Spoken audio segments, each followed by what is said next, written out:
मैंने बहुत समझदार लोगों को ये तर्क देते हुए सुना है कि भगवान कुछ नहीं होता, क्योंकि अगर भगवान वाकई में होता है तो फिर वो लोगों के साथ इतना बुरा होते हुए कैसे देख सकता है। इतने लोगों के साथ इतने क्रिमिनल एक्टिविटीज होती हैं, इतने नेचुरल कैलेमिटीज होती है, गरीबी है, लोग सफर कर रहे हैं। लेकिन प्रॉब्लम यह है कि हम भगवान की तरह बनना नहीं चाहते। हम बुद्ध की तरह, श्री कृष्ण की तरह, महावीर की तरह नहीं बनना चाहते, जबकि उन्होंने इस संसार में आकर प्रैक्टिकली हमें यह बताया है कि सारे सुख दुख, सारे सही गलत के बीच में रहते हुए भी कैसे निर्लिप्तता से अपना जीवन जिया जा सकता है, कैसे इनमें इन्वॉल्व ना होकर अपने कर्म किए जा सकते हैं। ये सारे संत और अवतार आए ही इसलिए थे कि हम उन्हें देखकर उनकी तरह जीना सीखे, लेकिन हमने उन्हें प्रणाम कर कर अपने जीवन के किनारे में रख दिया है। और हम अब चाहते हैं कि भगवान हमारी तरह सोचे। जो चीज हमें सही और गलत लगती है वो भगवान को भी ऐसे ही लगे, और भगवान वो करे जो हम सोचते हैं कि सही है। मतलब किसी को कोई सफरिंग ना हो, कोई दुख ना हो, किसी के साथ कोई परेशानी ना हो। लेकिन ये बिल्कुल ऐसा है जैसे आप चाहो कि आप पानी में भी उतर जाओ लेकिन गीले ना हो, आपको तैरना भी ना आए और आप डूबो भी नहीं।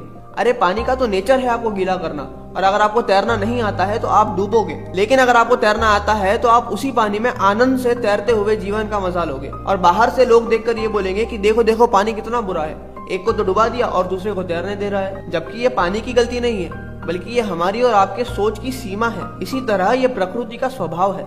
इसकी रचना में ही ये बात डाल दी गई है कि सुख और दुख दोनों होंगे, सही और गलत होता रहेगा। और ये सिर्फ इंसान की दुनिया में नहीं बल्कि पशुओं की दुनिया में भी होता है। हिरन के नए जन्मे छोटे से बच्चे को उसकी माँ के सामने शेर खा जाता है। पशुओं के नाजुक अंडे जो घोंसलों में होते हैं, बंदर उन्हें खेल खेल में गिराकर तोड़ देते हैं। एक हाथी जब जमीन पे चलता है जंगल में तो वो कई सारे चींटियों के घर तबाह कर देता है, अनगिनत कीड़े मकोड़ों को रोनता हुआ चला जाता है। हमें ये बात समझनी होगी कि हर जीव की अपनी अपनी इंडिविजुअल जर्नी है, जिसमें वो बिल्कुल अकेला है। और खासकर अगर आप इंसान हो तो आपको आपकी लाइफ दी गई है एक उपजाऊ जमीन की तरह, और इस जमीन रूपी लाइफ पर बोने के लिए आपको दो तरीके के बीज दिए गए हैं, एक सुकृत एक कुकृत, यानी कि अच्छे कर्म और बुरे कर्म। और आपके पूरे लाइफ में आपके पास ये चॉइस है कि आपको कौन से तरीके का बीज बोना है। ये आपकी इंडिविजुअल चॉइस है कि आपको सही करना है या गलत करना है। अब हो सकता है कोई बुरे कर्म कर कर बुरे बीज बोकर मर जाए, लेकिन क्योंकि उसे उसका फल मिलना बाकी है, उसे वापस इस धरती पर आना पड़ेगा। लेकिन जो भोग रहा है उसे देखकर हमें ये लगेगा कि इसके साथ कितना बुरा हो रहा है, क्योंकि हमारी दृष्टि से सिर्फ उसका वर्तमान दिखा जा सकता है, उसका अतीत नहीं देखा जा सकता। इसलिए जितने भी उच्चतम ज्ञानी महापुरुष अवतार इस संसार में हुए हैं, उन्होंने हमें यही सलाह दी है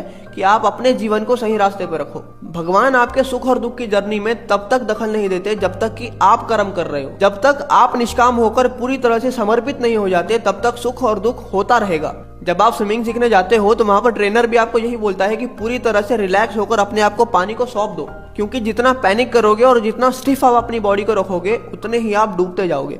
जिस दिन आपको तैरना आ जाएगा ना, उस दिन आपको ये भी समझ में आ जाएगी कि पूरा संसार क्यों डूब रहा है।